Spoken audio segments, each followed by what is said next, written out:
కార్తీక పురాణం 3వ అధ్యాయం. కార్తీక స్నాన మహిమ. జనక మహారాజా, కార్తీక మాసమున ఏ ఒక్క చిన్నదానమును చేసినను అది గొప్ప ప్రభావము కలది. అట్టి వారికి సకలైశ్వర్యములు కలుగుటయేగాక మరణాంతరమున శివ సాన్నిధ్యమును చేరుదురు.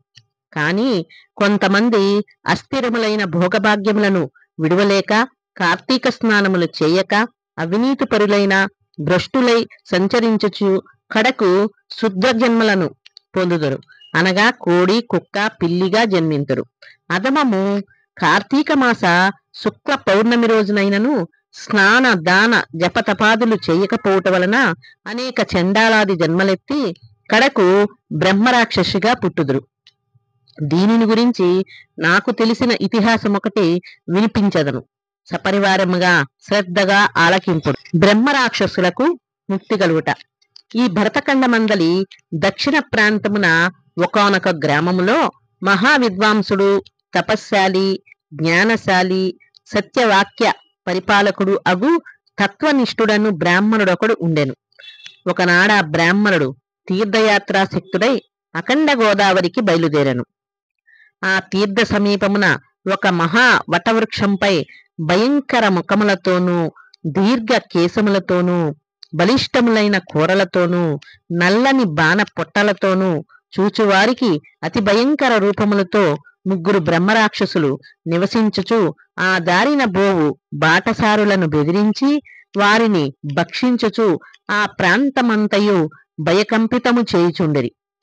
తీర్థయాత్రకై బయలుదేరి అఖండ గోదావరి పుణ్యక్షేత్రమున పితృదేవతలకు పిండ ప్రదానము చేయుటకు వచ్చుచున్న విప్రుడు ఆ వృక్షము చెంతకు చేరుసరికి యథాప్రకారముగా బ్రహ్మరాక్షసులు క్రిందకి దిగి అతనిని చంపబోవు సమయమున బ్రాహ్మణుడు ఆ భయంకర రూపములను చూచి గజగజ వణుకుచూ ఏమియూ తోచక నారాయణ స్తోత్రమును బిగ్గరగా పఠించుచు, ప్రభో ఆర్తత్రణ ప్రాయణ అనాథ రక్షక, ఆపదలోనున్న గజేంద్రుని నిండు సభలో అవమానాల పాలగుచున్న మహాసాధ్వి ద్రౌపదిని, బాలుడగు ప్రహ్లాదుని రక్షించిన విధముగానే ఈ పిశాచముల బారి నుండి నన్ను రక్షించు తండ్రి అని వేడుకోనగా ఆ ప్రార్థనలు విన్న బ్రహ్మరాక్షసులకు జ్ఞానోదయం కలిగి, మహానుభావ, మీ నోటి నుండి వచ్చిన శ్రీమన్నారాయణ స్తుతి విని మాకు జ్ఞానోదయము కలిగినది,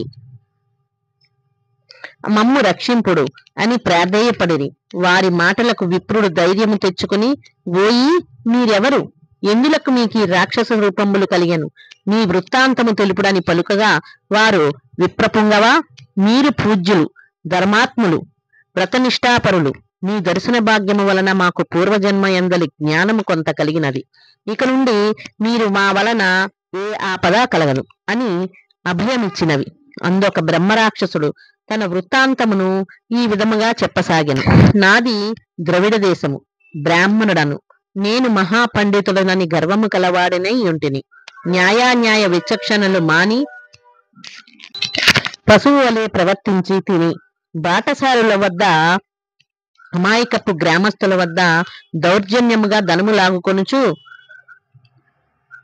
దుర్వ్యసనాలతో భార్యాపుత్రులను సుఖపెట్టక పండితులను అవమానపరచుచు లబ్ధుడనై లోకకంఠునిగా యుంటిని. ఇట్లుండగా ఒకనాడొక పండితుడు కార్తీక మాస వ్రతమును యథావిధిగా ఆచరించి భూతతృప్తి కొరకు బ్రాహ్మణ సమారాధన చేయు తలంపుతో పదార్థ సంపాదన నిమిత్తము దగ్గరనున్న నగరమునకు బయలుదేరి తిరుగు ప్రయాణములో మా ఇంటికి అతిథిగా వచ్చెను. వచ్చిన పండితుని నేను దూషించి కొట్టి అతని వద్దనున్న ధనమును వస్తువులను తీసుకుని ఇంటి నుండి గెంటివేచితిని.